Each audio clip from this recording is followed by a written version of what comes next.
बिस्मिल्लाहिर्रहमानिर्रहीम। अस्सलाम वालेकुम व्यूअर्स, मैं हूं फिरोज अजीज मेमन और आज हम बात करेंगे गाड़ियों के हवाले से गाड़ियों की प्राइजेस जो दिन ब दिन इंक्रीज होती जा रही हैं उसके बारे में हम बात करेंगे। और शोरूम वाले जो गाड़ियां सेल करते हैं उनको प्रॉफिट ऑफ मार्जिन उनका कितना होता है वो आपके साथ डिस्कस करूंगा। सबसे पहले अगर हम बात करें कि जिस तरीके से पहले एक साल के अंदर एक गाड़ी के ऊपर लाख 2 लाख रुपए बढ़ते थे या नया मॉडल चेंज होता था, नया शेप आता था 5 साल के बाद या 6 साल के बाद, उसके ऊपर 2 से 3 लाख रुपए इंक्रीज होते थे। और अगर साल के टैक्स में कोई चेंजेस आती थी जून जुलाई में, उसके बाद जो है वो थोड़ा बहुत फर्क आता था 1.5 डेढ़ 2 लाख रुपए का। पर अब ऐसा नहीं है। अब जो है दिन ब दिन प्राइजेस चेंज होती रह रही हैं, क्योंकि अगर हम पिछले 2 साल से अगर देखें तो ऑलमोस्ट डबल प्राइस हो चुकी है। वरना 10 साल के अंदर मुश्किल से 20 लाख रुपए की गाड़ी है तो उसके ऊपर वो 30 लाख की या 32 लाख की पहुंचती थी। इस बार अगर हम देखें तो पिछले साल 2 साल के अंदर प्राइसेस बहुत तेजी से इंक्रीज हो रही हैं और ऊपर से बुकिंग बिल्कुल नहीं मिल रही। अगर किसी गाड़ी की बुकिंग मिल रही है, जैसे होंडा की है, सिविक है, वो गाड़ियों की बुकिंग नहीं हो रही। मार्च के अंदर एक यूनिट नहीं बिका और उसके बावजूद भी वो लोग 1 साल की बुकिंग देते हैं। आज बुक करवाएं, अगले साल आपको गाड़ी मिलेगी। इसी के साथ साथ अगर हम बात करें प्रॉफिट मार्जिन की कि भाई शोरूम वालों को गाड़ी के ऊपर कितना प्रॉफिट मिलता है। फॉर सपोज अगर गाड़ी के ऊपर वो लोग जो है वो 10 लाख की गाड़ी तो अब कोई रही नहीं है। अगर हम जैसे बात करें ऑल्टो है, ऑल्टो के ऊपर अगर हम बात करें कि अगर ऑल्टो VXL 30 लाख रुपए की है तो शोरूम वाला जो ऑफिशियल डीलर है उसको 50,000 रुपए वो मिलते हैं कमीशन के। 50,000 से 60,000 रुपए कमीशन मिलता है, ऑल्टो की बात कर रहा हूँ। और अगर उसके ऊपर जो गाड़ियां जाएंगी, वैगन आर है 1000 सीसी, कल्टस है 1000 सीसी, उसके ऊपर रेट अलग हैं, टोयोटा के रेट अलग हैं, कमीशन डीलर्स के लिए अलग हैं। उसके बाद हमारे यहाँ मार्केट क्रिएट की गई है ओन की, जो ओन लिया जाता है। ओन उस सूरत में लिया जाता है कि गाड़ी रेडी में आपको मिलती है। वरना अगर आप बुकिंग में जाते हैं तो आपको कोई जो है वो शोरूम वाला जो डीलर होता है वो 6 महीने का टाइम देता है, कोई 3 महीने का टाइम देता है, कोई साल का टाइम देता है। तो उस हिसाब से जो गाड़ी जितनी लेट मिलती है और जितनी ज्यादा कीमत होती है उस हिसाब से ओन बनाया जाता है। फॉर सपोज अभी ऑल्टो VXL 30 लाख रुपए की है तो उसके ऊपर ऑन जो चल रहा है वो 3 से 3.5 लाख रुपए चल रहा है, तो वो उसका प्रॉफिट है।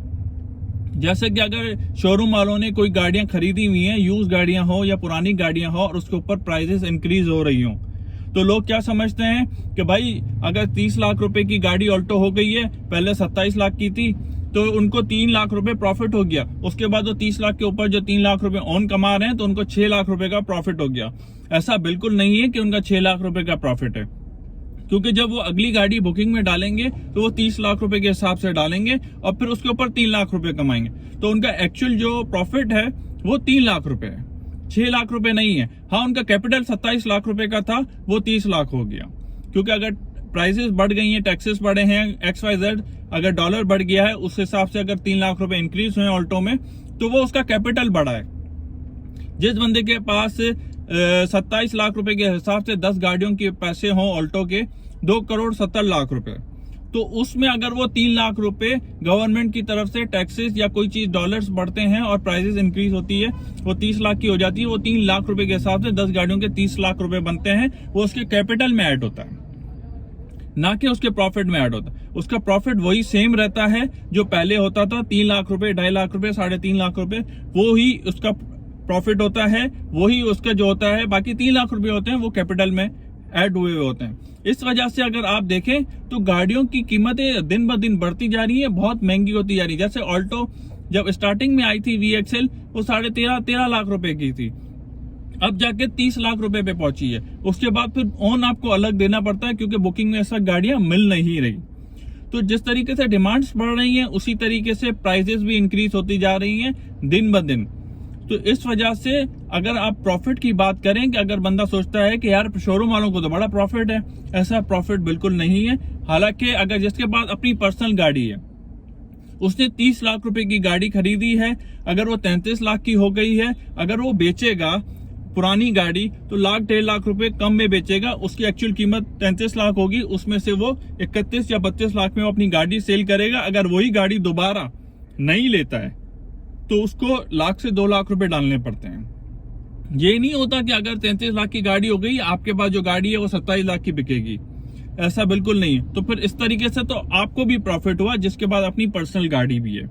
इसी तरीके से अगर हम देखेंगे कि बोलेंगे कि यार हमें भी प्रॉफिट हुआ है, ऐसा नहीं है, क्योंकि आपकी यूज की कार है, आप जब उसको सेल करोगे, जब 30 लाख रुपए की है तो उस हिसाब से 28 लाख की आपकी गाड़ी सेल होगी यूज में, 2 लाख रुपए कम में जाएगी। अगर उसकी कीमत मार्केट में 30 लाख रुपए है और ऑन के साथ 33 लाख रुपए है, तो आपकी यूज वाली गाड़ी 31 लाख में जाएगी। तो उस हिसाब से अगर देखा जाए तो 30 लाख की नई गाड़ी है, आपकी यूज हुई हुई गाड़ी 31 लाख में जा रही, तो क्या आपको 1 लाख रुपए प्रॉफिट हुआ? बिल्कुल नहीं हुआ, क्योंकि जब आप नई गाड़ी लेने जाओगे तो आपको नई गाड़ी 33 लाख रुपए में मिलेगी, 2 लाख रुपए आपको डालने पड़ेंगे। उसी हिसाब से समझिए, जिस तरीके से पुराना सिस्टम चलता हुआ आ रहा है उसी हिसाब से चलता हुआ आ रहा है, और उसी हिसाब से जैसे आपको पुरानी गाड़ी में 1.5-2 लाख रुपए अगर साल यूज हुई हुई गाड़ी है उसमें डालने पड़ते थे, वैसे ही डालने पड़े। अगर 2 से 3 साल पुरानी गाड़ी है तो जाहिर सी बात है 3 से 4 लाख रुपए कम होगी उसकी प्राइस। तो आज की मार्केट के हिसाब से अगर 30 लाख की ऑल्टो है, ऑन के साथ 33 लाख रुपए की है, और अगर आपकी गाड़ी 2 साल पुरानी है तो 29 से 30 लाख रुपए में जाएगी।